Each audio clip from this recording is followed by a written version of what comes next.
what's exactly going on in Chicago? Joining us now to discuss is Terry Newsom, the president of the Illinois chapter of Parents Involved in Education and the co-host of the Behind Enemy Lines podcast. Terry, thanks for being back tonight. Hi, thanks for having me back. Great. So I hear you've been filing FOIA requests for documents. What exactly have you been up to and what have you uncovered so far? Yes. Oh my God. It's like a never-ending story. So there's about 30 shelters throughout the city of Chicago. So I have FOIAs from 3 different locations. One from the inner Chicago, which is in the Magnificent Mile area. The other one's in Pilsen, south side. The other one is Gage Park, kind of a southwest side, all hosting Venezuelans. And what triggered me to look into this is that I actually got into a couple of the centers past the security inside the front, and I noticed that they have metal detectors and OANs. One location has 5 security guards, and I'm sitting there thinking, well, these are innocent asylum seekers coming here for a better life. Why do they got to go through security before they go in carrying weapons? Sure enough, the inner Chicago had 226 police reports.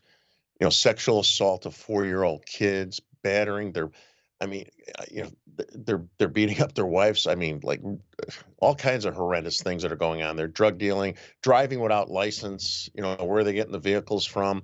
And then the one in the Pilsen area has evidence of human sex trafficking. They're using the Vortex phone.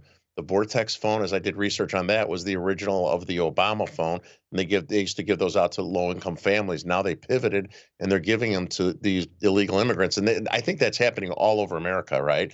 And they're getting these new phones, and then the government says, oh, it's to track them. It's not to track them. I mean, maybe it is, but it's not why they're giving them to them.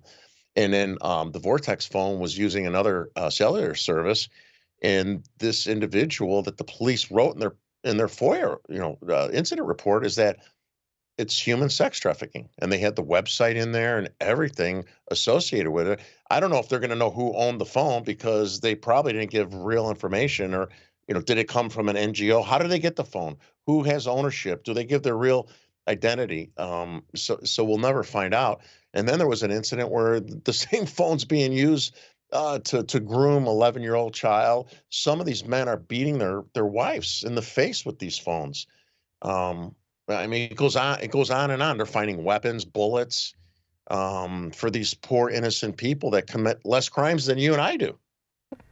That's what they always tell us. I know also, I think it was Chicago, and I saw a headline about it just the other week, and we were talking about it on the show, that it was something to the tune of about 1,000 migrants from Venezuela had already been arrested. We're not even halfway through this year, have already been arrested in Chicago. And we see some of these nations in Central and South America, they're pretty happy right now.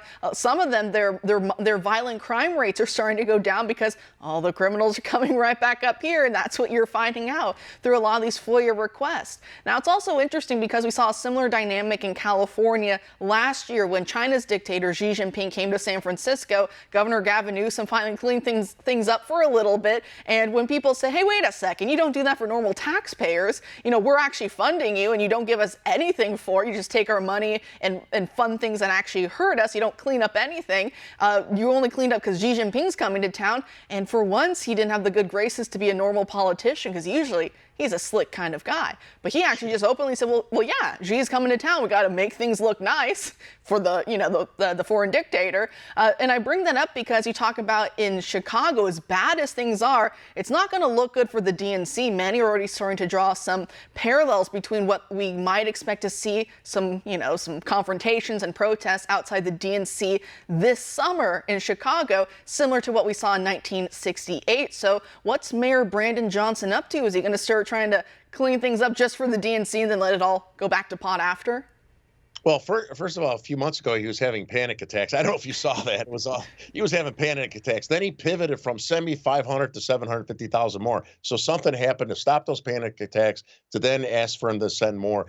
So now he's actually reaching out to some of the Democratic areas in the suburbs, trying to convince these people to take them. There's a shelter in the Loop area, and they just last week were trying to move it down to the south area, to Canaryville and Bridgeport area, for those of you familiar with Chicago, and the people were outraged. They were outraged.